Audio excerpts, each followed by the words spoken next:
Good morning, ladies and gentlemen. Welcome to the Catalyst webinar series presented by the Education Committee for the Southern California PGA. The Catalyst webinar series is a bi-weekly educational platform for creating success and change in your club and career. We're excited to have on the new Southern California section president for the next 2 years, Mr. Eric Lohman.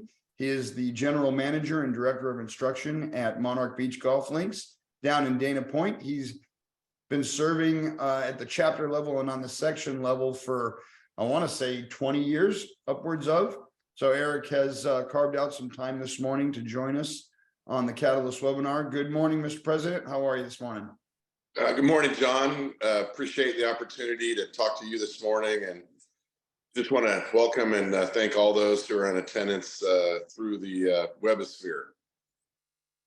Fantastic. Well, we got a barrage of questions that we're going to be throwing at you that we could speak extemporaneously to. And for all the attendees, as we have been striving for over the last several years, especially since making the move to Zoom for the Catalyst, we try to make the webinars as interactive as possible. So don't be shy.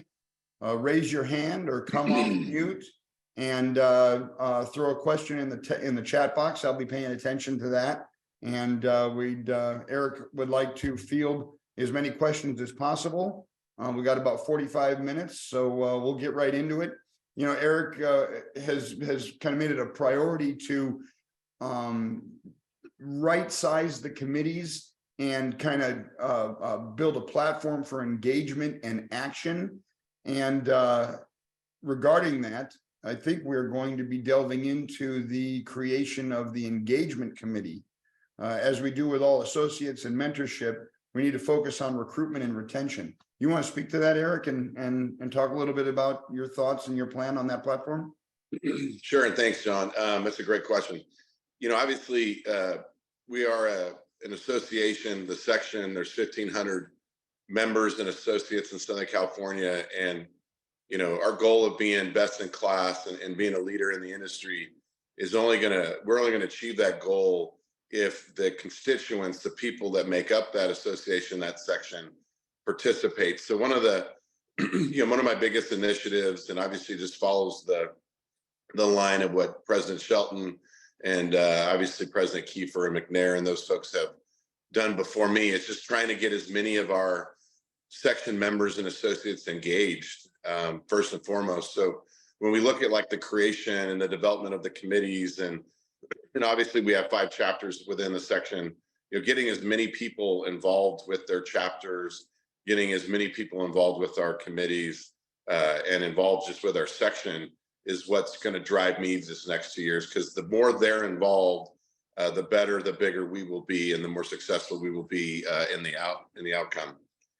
In regards to what you mentioned, like the engagement committee. So obviously, one of the committees that we've had in the past, the last few years, which has been one of our better, higher performing committees, has been the apprenticeship mentorship committee. And I believe it even started as like an apprenticeship committee, the apprentice committee. And that's, you know, essentially started as a way for us to be a conduit with the people who are joining into our section, the younger, newer people who are trying to achieve membership. And then from there, it sort of branched into mentorship, which I find to be, you know, probably the catalyst, if you want to, you know, using that word, to a lot of apprentices becoming members and obviously staying in our section, you know, for a long period of time. You know, over the last year or so, as I started to reflect more and more about what I wanted to try to achieve, my 2 years of presidency, I got a little bit more involved with, you know, how do you take like a committee like the Apprentice Mentorship Committee and just sort of either approve upon it or expand it and really try to create like this 360-degree development tool, which is what I'm looking at it as now. So, you know, one of the things that we've all come to realize in the last 4 or 5 years is how hard it is to recruit really good, talented people. You know, it used to be that maybe there was a few more people that would apply to our jobs. And even within that, a few of those might have had more experience. And it gave us a little bit better opportunity to pick and choose kind of the right people for employment. And then if you fast forward through, like, you know, kind of pre and post COVID, we're now running into it where a lot of us have posted jobs and not very many people, if any, have applied. And if you end up hiring somebody, sometimes it's literally just the person who has shown up on your doorstep as compared to maybe the person you ultimately thought should apply for that job. So what we've done is we've layered in recruitment as a part of this committee. And again, we're just trying to get more people in the pipeline so that they can become apprentices, so that we then can mentor them into members. And then obviously with some feedback that we received from some of our members is that maybe we need to do a little bit better job of mentoring some of them as well. We focused a little bit there for 2 or 3, 4 years on the apprentice, and maybe we just lost sight that there were a lot of members that needed our support and our guidance. And so that's something that we're definitely going to focus on more, is trying to mentor the member. And then, ultimately, John, I look at it as we're trying to get people to get in the pipeline, to become apprentices. We're going to then support them through mentorship. But the whole thing really is retention.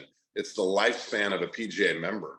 We're going to start at an age or at a time when they want to get into the program. And then I'd love to see us have and recognize way more people in the 25-year quarter century club, and obviously the half century club, of somebody who's been a member for 50 years. What we've noticed, and the trend is that a lot of our, good professionals, whether they're associates and they haven't quite become a professional, or they're a professional for a few years, for whatever reason, whether it's burnout, a lack of pay, their work-life balance isn't quite aligned with their life goals. We want to improve on those facets so that somebody who's good, who is deserving to be a member, and who we deserve to see them complete that tenure, we want to see them finish their career path and become, again, a quarter century member or a 50-year member. So that's the whole thing. We're going to start as a baby and we're going to end as a retiree. So in regards to recruitment and retention, can you speak a little bit, kind of on a grassroots personal level there at Monarch Beach, some of the challenges and some of the opportunities you've had in terms of recruiting new talent and retaining that talent across all categories of employment?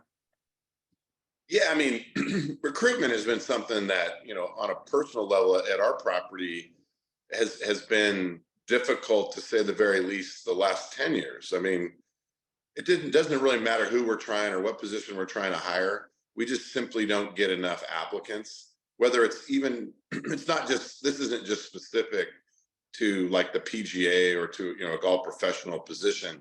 This is kind of across all channels within what makes up our workforce at Monarch Beach Golf Links.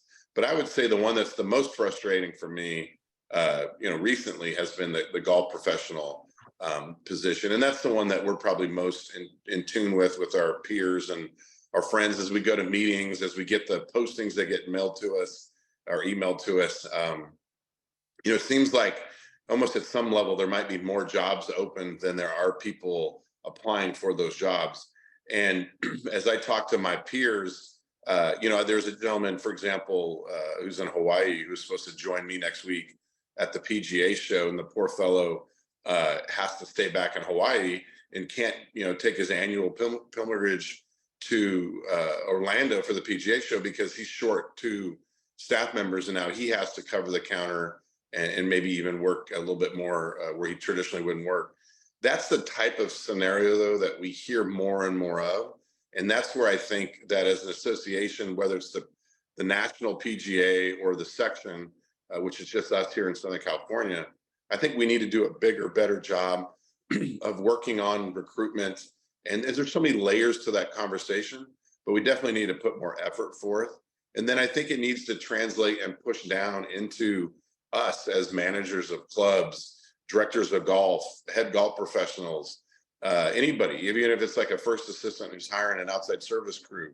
We need to do a better job of figuring out how to create a better environment, a more appetizing opportunity for the workforce, and then retaining these people within our industry so that we don't have such a need to recruit. But then when we do need to recruit, there's more of an appetite for those people out there looking for jobs to come join us at our clubs. So in terms of the focus behind the engagement committee and how it's rooted in kind of the growing tendency with the millennials, Gen Xers, Gen Ys, even Gen Z, where there's kind of a, for lack of a better term, a fast food culture of not having to strive for the things that people want in life. So much about the golf business is vocational, right? You don't get into this business for the money. You certainly don't get into it for the hours.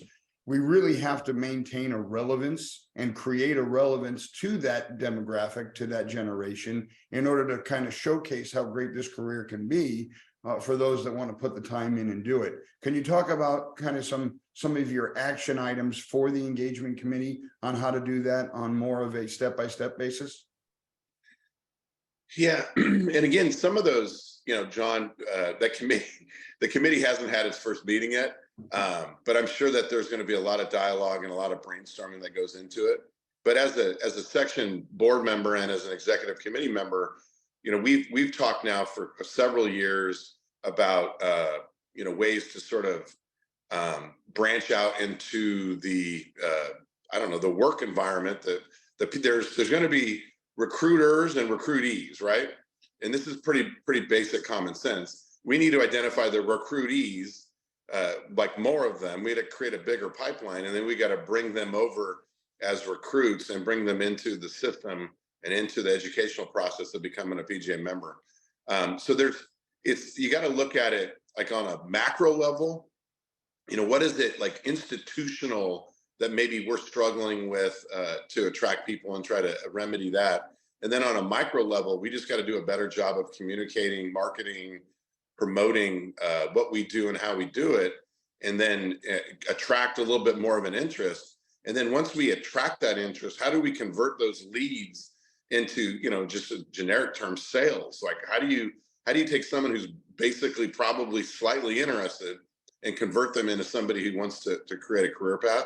So it's not a simple task. And I do want to make a point. We always talk about the challenge of the millennial set, or this new Gen X millennial, the transparency. You, I think, referenced a kind of a cliche kind of a thing, like the fast food mentality. How about this? How about there's transparency and honesty within that set, right? It's not like the world has changed. It's not like these opinions have changed. It's not like our jobs have changed. We just have created a culture of people who are a little bit more transparent and who are a little bit more honest. And they're simply just reiterating what we all thought when we were going through the system, probably what the people who we ended up working for, who our mentors were, what they probably thought, and then, just go down the line. And now, because of social media and because of the way culture is we've just sort of like changed the way we sort of approach and look at things. Now we're just getting more feedback from people that, hey, maybe it isn't so rosy on the other side of the street, or maybe my life isn't so great and I would prefer to keep my life or keep my wife or spend time with my kids, or play a little more golf, or go to the beach and surf, or whatever it is we do in our spare time. So I just challenge everybody to look at it through that lens a little bit, and just know what we're getting is some really good feedback, which is hyper important for any business to be successful. That's my daughter saying goodbye, that she loves me. That was timed, of course. So with that being said, I challenge us all to listen, right? And let's listen to what people are saying, and let's try to react to that in a positive way and make some improvements. But first and foremost, John, just to get back to that original question, I think we need to first off, let's embrace work-life balance, and let's figure out what that means to you, what that means to your team, and what that might mean to your people that you want to recruit to work for you. And then let's create that culture. Then once we create that culture, let's market the hell out of it. Let's make sure people understand what it is we do, how we do it, and why we enjoy doing it. Now, again, there's going to be 10% of our industry, of our section, that maybe just aren't in a good spot and need some help. But there's 90% of us that are doing pretty good, that love what we're doing, or can at least find the positive in a daily routine. And let's figure out what that message is, and let's broadcast it to the mountaintop. And let's see if we can get some people to listen, turn around, look at us. And then when they do, let's get them on the bus and let's drive them to our clubs, and let's introduce them to our teams who are going to be engaged, who are going to be excited to be there. And that sort of environment, that culture will bleed into more people working for us. Indeed. Well, along those same lines of recruitment, let's talk a little bit about retention for a second. We've got 269 registered associates in our section. 89 of which are suspended for not completing their various levels in the allotted 2-year time frame. So 89 out of 269. 89 sounds like a lot. We've got a giant section, but that 33% is pretty consistent with the 41 sections across the country of stalled associates. What kind of tactics do you have in mind, or initiatives on the horizon to help bolster that retention and get these associates back on track? Well, I mean, you make a great point. And again, I'm a huge fan of metrics and analytics and numbers. And, you know, obviously you said, I can't quite remember the number. Say it's 289. Yeah, 89 out of 269 are currently suspended, 33%. 269. So first off, the number 269 is too low. That number needs to be honestly within our section about 500. Right. I think if we had 500 or maybe 600 associates, we'd have enough associates to supply all the clubs with the appropriate number of people that they would like to bring on in that form and capacity. And then obviously you said 33% of the number 269, I think it's 89, are for whatever reason are suspended. And again, there's multitude of reasons why somebody could fall into that category. It could be hardship, could be family difficulty, struggles. It could just be that they've lost engagement. They've lost the desire to continue. I mean, there's so many reasons, right? But I think we have to take the time and the effort to look at those reasons and analyze what causes them, and then try to find some solutions for them. And I think that's where the engagement committee will be challenged. And that's again, if you think about like the associate committee and the mentorship committee in the last 3 or 4 years under your guidance, and Tom Sons and Nikki Pritchard's and all the folks at the chapter level, all you've done is a great thing. We've tried to reach out more to these folks and kind of listen to what their story tells us. We've tried to address some of their needs and issues. And then we provided them with a direct conduit to a member, a successful member who can potentially be a stronger mentor than maybe somebody they currently are working with, or maybe they didn't really think they needed a mentor, and we're there to convince them that they do. So I think first and foremost, John, we want to take the programming and the efforts that we've done in the past and just try to increase that if we can. And that's one level. And, you know, I think, again, it's listening to these folks and figuring out what the issues might be, and trying to address them. I think for the life of me, which has bothered me for 20 something years now, is the cost and the time and the effort it takes to become a PGA member. I understand the importance of it because I went through it. I understand that we want to have a lot of accredited, and we don't want to devalue the effort and the reasons we become PGA members. But I definitely believe that the PGA of America has missed the boat when it comes to providing a pathway, an affordable pathway, a timely pathway for these folks to become members in our association. That's a bigger thing that I'm going to work on, you know, over the next 2 or 3 years, where I have a voice in the room, and in my opinion might be heard. But those things aren't easy to change. But I do think we need to look into that and trying to find some more support in that regard. But I don't know anybody who is a member currently who didn't struggle with those things: time, the desire to finish something like a task, the amount of money it would cost to finish it. That's where like the mentorship committee needs to probably focus some of their energy on, is talking people through that struggle. And maybe we need to spend more time talking to these associates, bosses, the people who they work for, to see what kind of support they're providing them, whether it's financial, time off, you know, maybe it's paid time off, or maybe it's the management companies they work for. But again, there's a problem. We need to identify it, and then we need to find some solutions to help mediate it.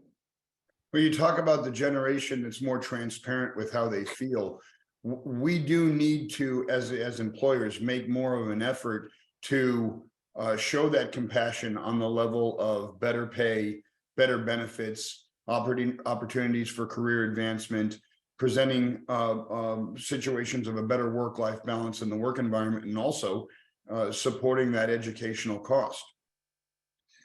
100%. I can't even, yeah, 100%. Like, I was in a situation yesterday, not pertaining to a golf professional, but there's an issue at our club, and essentially you have somebody who comes from, say, the transparency, honesty lifestyle, who isn't kind of happy with the way they're being managed or the way their department's being run.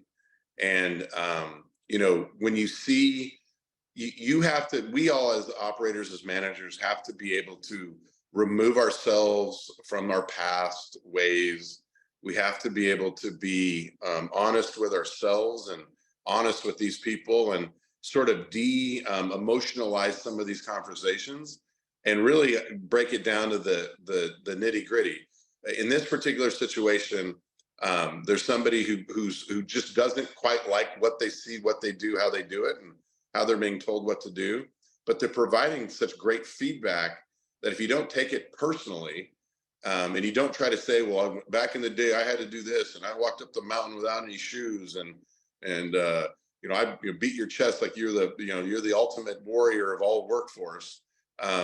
Which I had to do. I had to take some other of my managers and tell them, hey, listen, like, let's not take this personal. Let's look this as an opportunity to learn and improve. The problem, though, is not everybody's equipped for that type of honest feedback. And that's my job, is to help people understand that every comment, every complaint, every proactive suggestion has two edges, right? It's got a sharp one and it's got a dull one. If you take the sharp one, you're going to cut yourself and you're going to hate it. If you can dull down the emotion of it and just take the feedback for what it is, we will improve our workforce. We will improve our workplace, and we will improve that work-life balance for those folks that work for us. And hopefully everything will be better for it. So that's just the approach I like to go after. Fantastic. Fantastic. Well, to kind of change gears, wonderful to kind of get that attitude and that energy and that direction that you have in mind. I think it's beneficial for all of us in the section, certainly on this morning's Catalyst, to hear that and to know your kind of macro level outlook on what you'd like to tackle in the next 2 years.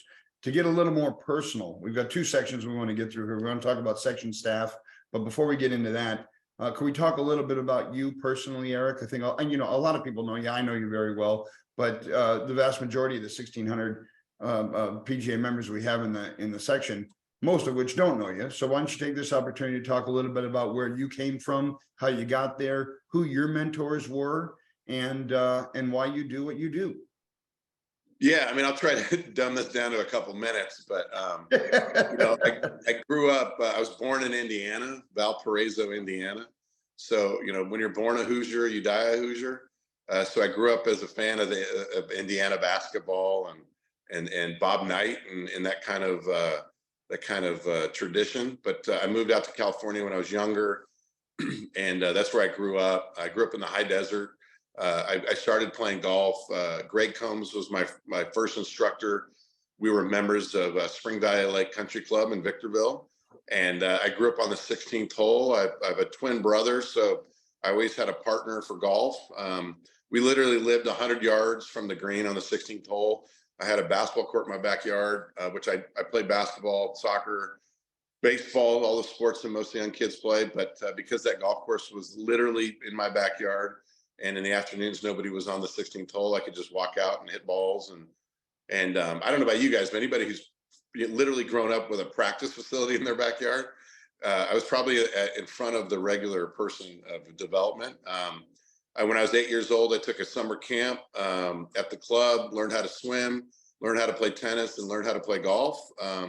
Just happened to be that the one thing I was good at was golf. The other two seemed to be a struggle for me. So I got in the junior golf program at about age 10. That's when I started playing in the junior golf programming that the Southern California PGA offered. At age 10 was the first year I probably won a golf tournament. And that was the first time I played with Tiger Woods in an event. He and I were paired together at Junior World. I'm pretty sure if you go back to the records, it was the first year that Tiger Woods won Junior World. I think I might have played with him that day he won. I did not win that day, of course, but I had fun. And then, spring loaded into a pretty good junior career for me. I got recruited out of high school. I actually played high school golf. I ended up moving to the desert and then became members of Mission Hills Country Club.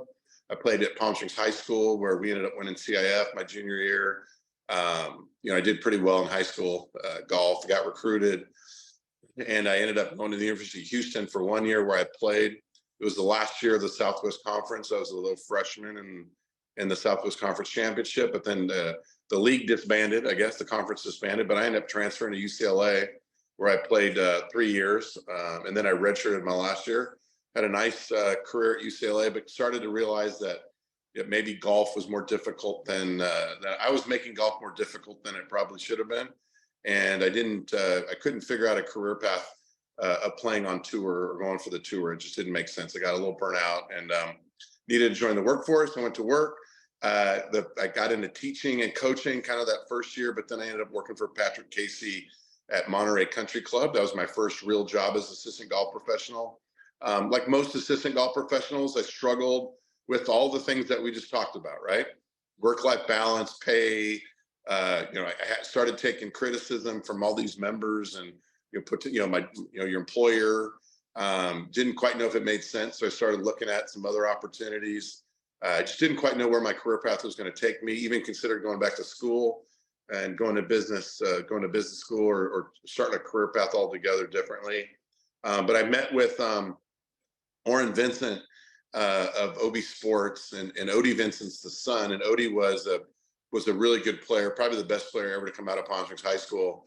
And we knew the family. My brother played for Odie up at the University of Washington, so we got to know the family a little bit. And obviously, I knew of OB Sports, the company, and they managed some really great golf courses. And we got to know Orrin a little bit. But Orrin invited me to come over to the house. I sat on a couch with him. We talked for about an hour and a half, and it was really about just me either quitting the industry or why I would want to quit. And it kind of came down to mentorship and just understanding like the vision of where's the end of this journey going to take me. And Orrin kind of painted a really good picture, like he could. The man is a master salesman and communicator.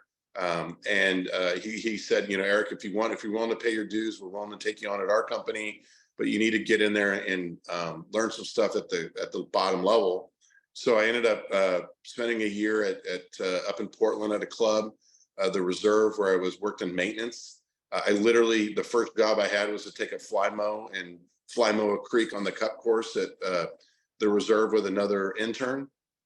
And the gentleman who I worked for tried to kind of pretty much burn me out because he didn't really quite agree with the mentorship plan I'd been on.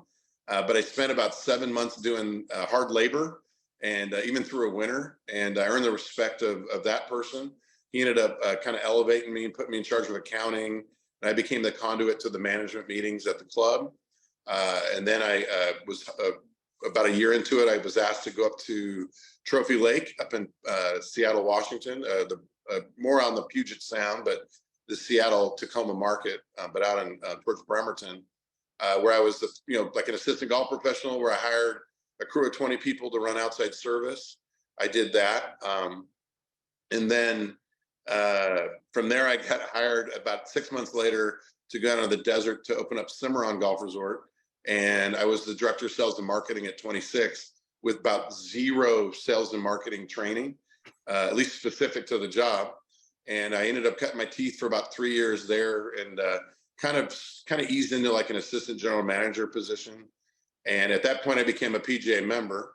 And then I got hired on at Black Gold Golf Club as the director of sales and marketing, director of golf, which I don't think exists in the marketplace, where somebody's asked to do those two specific things. But I worked there for about 7.5 years. And after about 2 years, I became the GM. And then obviously I moved on to Oak Creek and the Irvine Company, where I helped obviously Pelican Hill too with some sales and marketing, but I ran Oak Creek for a few years. And then I got moved over to obviously where I am now at Monarch Beach Golf Links, where I spent the last 10 years. And I've got a multitude of responsibilities there, not only just running the club, but now I'm kind of transitioned more into like a revenue manager. And I'm also helping out Troon at some other golf courses now, and some business development, and which is kind of fun, something I've always enjoyed doing. And obviously, I'm now the president of the Southern California PGA. But Go ahead. Sorry, John. I just can talk. Yeah, no, I quick question about, was Cimarron OB Sports, did that bolster and foster the move to black gold? Yeah, I mean, Cimarron was OB Sports, and Cimarron was the third owned OB Sports property that opened within about 18 months. And they opened up Trophy Lake then up in Seattle area. Then they opened Washington National in the Seattle market. Excuse me. And then they opened up Cimarron. And unfortunately, it was at like a time where the economy wasn't really in the favor of golf. And there was a kind of a financial drawdown that put a lot of pressure on the company. And at the same time, Cimarron was a partner with a timeshare component that went bankrupt. So Cimarron was such a great learning experience for me, but it was unfortunately a negative for the owners and the operators of OB Sports at the time, because it didn't turn into what they envisioned when they built it. Although the plan was great, it's just the market didn't bear for what it wanted to do. Can you talk a little bit about Phil Green, C.A. Roberts, and Chris Strauss in your life? Yeah, I mean, obviously, as I ran through that list, there's a group of like people who I would consider mentors, or people who I admired the most, who I kind of reflect on daily. And one person I skipped over too, that, if you don't mind me bringing in, is Jim Flick, the teacher, master teacher. So I got to know Jim and his operation in college. Seth Glasgow was a teacher of ours, my brother and I. Seth also was running the Desert Junior Golf at the time when we were growing up. Nikki Gatch knows him very well. We ended up, my brother and I spent a couple summers working for maybe a few weeks in a couple different places, Boyne Highlands and in Petoskey, or out in Michigan, and then obviously the Nicholas Foot Golf Schools at Pebble Beach and Spyglass. But those years that I spent with Jim, I learned so much about how to like teach, for one thing. He was also giving us some lessons, as Seth was. But we learned about how to take care of customers, how to put on a really good, high quality golf school, got to interact with CEOs and celebrities, high wealth individuals. And you learned how somebody like Jim Flick, who was from Indiana, I wouldn't say he was simple, but he was more Midwestern and kind of more country than he was he's more that way than city. And he just treated everybody, whether you were the CEO of Tyson Food or you were the minimum wage employee on the driving range, he treated everybody exactly the same. He had very simple rules. If you followed them, that was great. He stuck up for people when the people, like the paying customers, didn't treat the employees correctly. Just was an amazing leader, and I took so much away from him. And then obviously the folks you just mentioned, Phil Green, obviously Phil's senior vice president at Troon Golf now, but Phil was the president of OB Sports, and also one of the at some level became one of the owners of OB Sports. But Phil's just a masterful operator of golf courses, especially in the daily fee resort space. And I learned a ton from him, just how to be aggressive and just really smart business practices, and how to be analytical and kind of demand the best from your team. And then you go to C.A. Roberts, who, obviously I think the world of C.A. C.A. was the person who hired me to be the director of sales at Cimarron, and C.A. Kind of helped tutor me a little bit in some of that aspects. And C.A. is really good about like brand creation and client retention and relationship building. And that's, super important with what I do. But just a kind of an polar opposite of Phil. They were both owners eventually of OB Sports with Oren. But C.A. is a nice Texas kid who went to Baylor, who has a different kind of mentality and approach to things, but just was really, really smart about how he went about it. And I learned a lot from him. And then Chris Strauss, who's now the national director of sales and marketing for Troon Golf, at one level was just a sales and marketing director at a club, or Angel Park and out in the Vegas area. And when I became the sales and marketing director at Cimarron, he came out and became sort of a mentor of mine and a coach of mine, helping me learn sort of the basics. And I can just tell you that there's no better sales and marketing operator of golf on the planet. And anybody who knows Chris knows this. And I had the ability to work with Chris directly hand in hand for about 3 years there. And then when I came back to OB Sports at Monarch Beach Golf Links back in 2012, Chris was the director of sales and marketing for OB Sports at the time. So we did get a chance to spend a couple more years together working hand in hand. And then we went off the reservation for 3 or 4 years. And then we got back when Troon bought OB Sports a few years back. I get a chance now to see Chris and work with Chris again. Obviously, he oversees hundreds of golf courses and numerous sales and marketing professionals, but he can still find the time to support me on a personal and professional level as well. And that's just a testament to somebody like how Chris kind of runs his job and how he supports us in the field. So fantastic. Wanted to obviously we have a new year, new executive committee has come in. Robin Shelton, his 2-year term as president is concluded, and now he's slid into the honorary president role. You, Eric, are now the president for the next 2 years. Allison Kurt is vice president, myself as the secretary.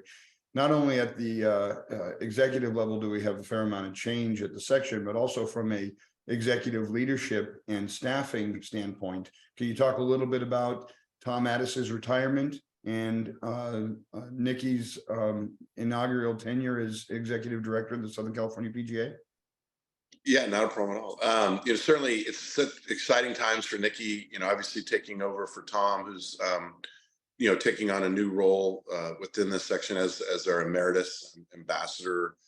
Tom and Jeff Johnson, who obviously has done a lot of heavy lifting for this section for many years, has done such a wonderful job of bringing stability and quality and support to all us associates and members for the last 17 years. Tom, obviously we talked about the 17 years because of Tom leaving. And then Nikki, became involved with the section many years ago and worked for the section. And then she went to work for the PGA.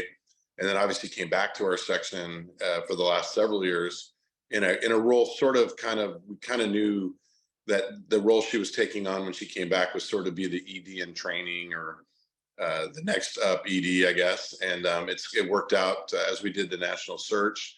We had some great applicants, but Nikki obviously stood out amongst the group. And when we went through the interview process, it was a pretty quick decision for all of us to hire Nikki and bring her on board. And she obviously had the support of both Tom and Jeff. And, with their relationship and the way they work together, and obviously with Tom staying on, it just allows for good continuity of operations, and the culture that's been created with the Southern California PGA will remain intact. And we're super excited for that as well. And, it just means so much to me. And obviously Nikki and I, if you think about it, we're like the product of how the Southern California PGA could work. We talk about recruitment through retention. How about if you started in front of recruitment and you put junior golf? I mean, that's Nikki and I. Nikki and I started playing desert junior golf against, around the same tournaments when we were 10, 11, 12 years old. So we've been in this pipeline for a long, long time. And we know the players, and we know what goes on and what should go on and what shouldn't. And I'm just super excited for Nikki, obviously coming off her reign as the president of the SCGA. I believe the first female president of the SCGA. She's now one of, I think, 3 EDs that are female. She's generally considered one of the leaders in the country for female golf.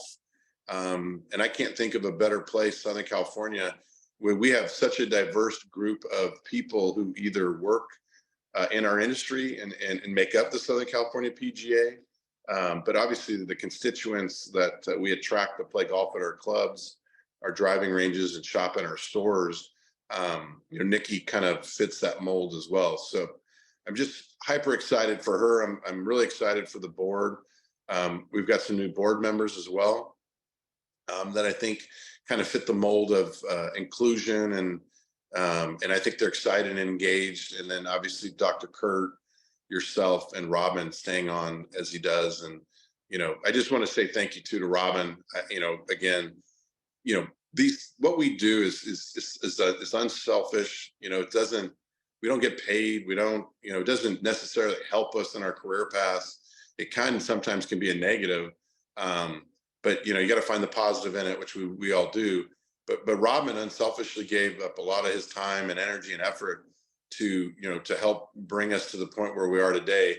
And I can tell you that following somebody like a Rodman, and then obviously before Rodman it was Tony, when you follow people like that who care about our association, who care about our section, who support our section staff in the right way, and who care about the members and the associates, it makes my life and job so much easier. So I just want to say thank you to Rodman, especially because that's who I'm directly following, and Tony, who Rodman followed, for being such great leaders and role models and friends of mine. And again, I'm just trying not to mess up too much what those folks started and carried on. I think there was a Taylor Swift reference in there too, when you talked about you and Nikki knowing the players and loving the game. If that's Taylor Swift, I just want to clarify if that was intentional or not. I want to tell you real quick that if I'm putting on the music, it's going to go more Snoop Dogg, and like I assume that it's going to go Taylor Swift, but maybe I heard it from my daughter's room. You had made a declaration at the annual meeting at Newport Beach about our section being #1 out of the 41 sections in the country. What did you mean specifically by that? Well, I mean, a couple of things. First off, I say things with a purpose and a point, and they generally have a story behind them. But as I talk to people, well, first off, when I talk to people, they say, "Why are you doing this? Why are you so involved? Why are you trying to be the president?" I said, "Well, you know what? They asked me to, and I was in a position where I couldn't say no, and I thought it might be a lot of fun. But I have no future interest to run for president or run for the secretary of the PGA of America. I have literally, this is the culmination of my volunteerism in the PGA. And that's kind of a reminder to me that my goal has always been from day one, that I want the Southern California PGA to be the best darn section there is, and to take advantage of the positioning it has within the golf landscape in Southern California, the Western United States, and the United States. For example, there are 41 sections that make up the association across the country, but we're the only one that has really, really good weather. We're the only one that's right on the coast of Southern Cal, the Pacific coast of Southern California. We're the only one that's, adjacent or has Carlsbad with all the club manufacturers directly in it. I'm not quite sure. We could be the #1 or the top 2 or 3 in regards to the population we serve. We might be in the top 2 or 3 of the amount of acreage that we represent. I think we're the 2nd or 3rd largest in regards to the associates and the members. So that carries weight, right? And with weight comes influence, and with influence comes power. And I just want to make sure that we leverage all that we can leverage the next few years and beyond to just get sort of what we deserve, but get a little bit more. And that's always been my goals when I run clubs and how I do sales and marketing. And I'm just going to apply that mentality and create that culture across the section. We have some of the best instructors on the planet. We currently have the reigning teacher of the year and player of the year in our section. And if you think about that, if that doesn't carry weight, then nothing should. We have locations like the desert, the Coachella Valley, which I grew up in, 100+ golf courses, perfect weather for 6 months of the year, tour events. We go down to San Diego. We have a wonderful tour event, amazing place. The San Diego County, North County to San Diego and beyond is crazy how great San Diego is. The Metro chapter, one of the largest chapters in the country. It's Orange County and LA. Think about the influence that has right there. And then obviously we have the 2 smaller chapters, the Inland Empire, which is the gatekeeper to the desert between the Metro and obviously the North, which goes all the way up to our sisters in Northern California. It's just, the whole thing makes sense. So what I'm saying, #1 of 41, my goal is to make sure that we support our section the right way, that the section accomplishes what it needs to accomplish. And when we go to like the PGA show, when we go to the national meeting, when we walk into the room, they know who we are and where we're from. Outstanding. Well, we are really in a period, like when you and I started in the golf business, we heard about you know, like a lot of high-end public courses and even daily fees. It's like all you had to do back then was open the doors and let them in, and the people came. We're kind of in that same environment now.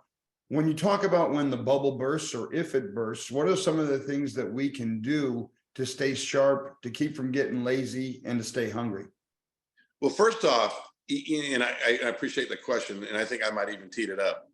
We got to make sure that when something changes, it's not a bubble, right? So what happens a lot of times is there's a macroeconomic, socio-economic event that creates some sort of big term magnanimous change, right? COVID. We didn't know what COVID was until COVID happened. We then all try to react to it at some level, and then we were all forced into an environment where golf doubled in popularity, and none of us were ready for it because we didn't know it was coming, and we also didn't know we didn't really know what was going to happen the next day, the next week, the next month.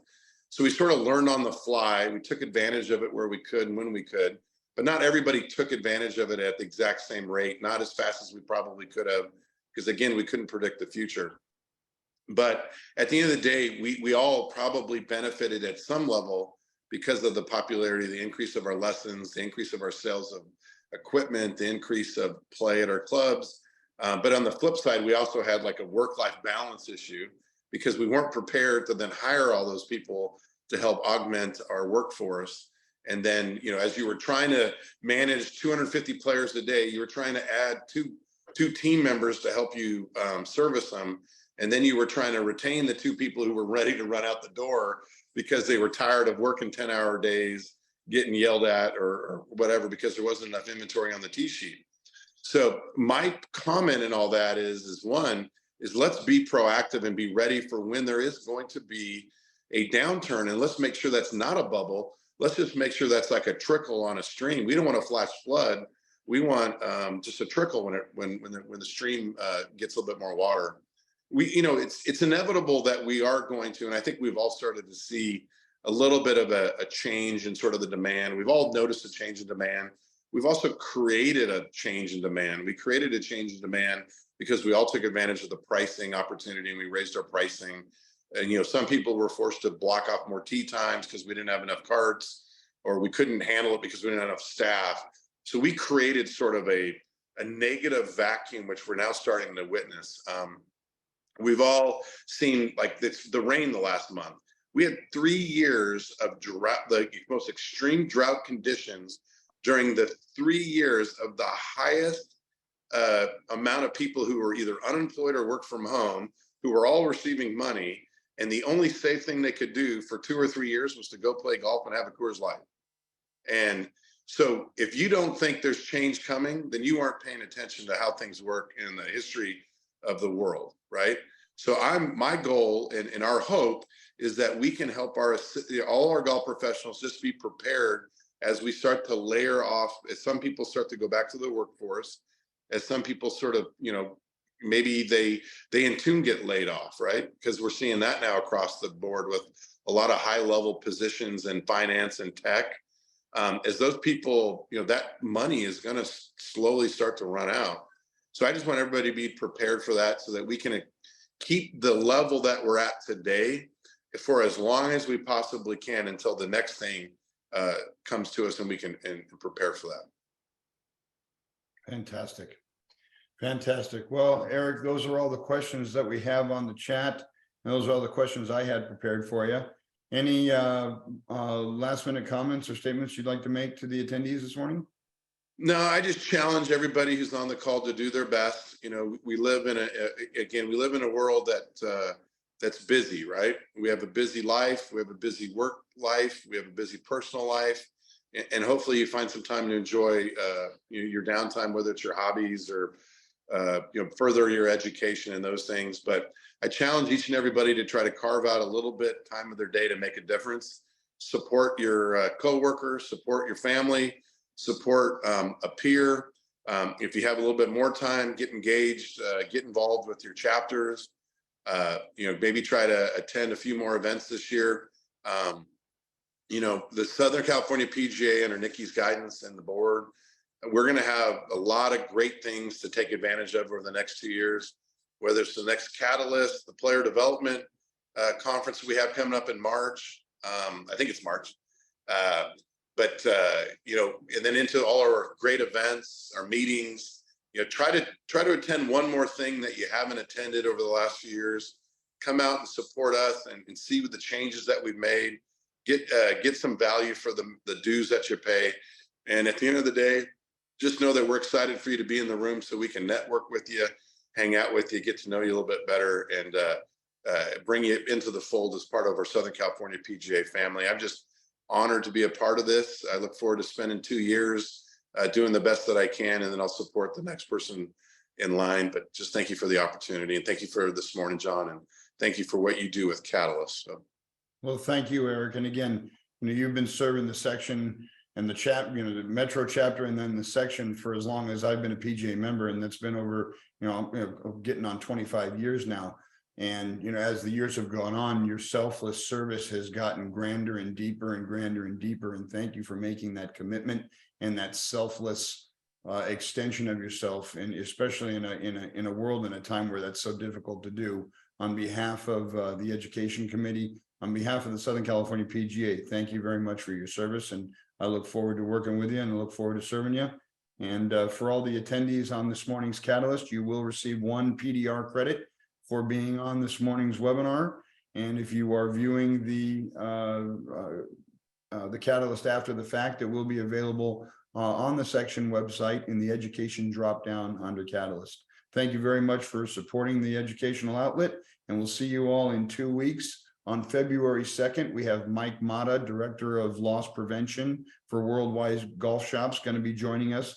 You know, with the golf boom, Mike was able to kind of join us for an emergency catalyst a few months back. A lot of us are seeing a lot more traffic at our properties, and with that increased traffic, unfortunately, there comes an element of theft and loss prevention that's with increased business, that's going to increase as well. So it's important for us to be as aware as we possibly can. And Mike Mata, Director of Loss Prevention for Worldwide Golf Shops, is going to be joining us again on a little more of a granular dive on what we can do at our clubs to make it more safe for our members and guests. Thank you, everybody. Thank you, Mr. President. Have a great day, everybody. And thank you very much, Nikki. Thanks, John. Thanks, Eric. Thank you.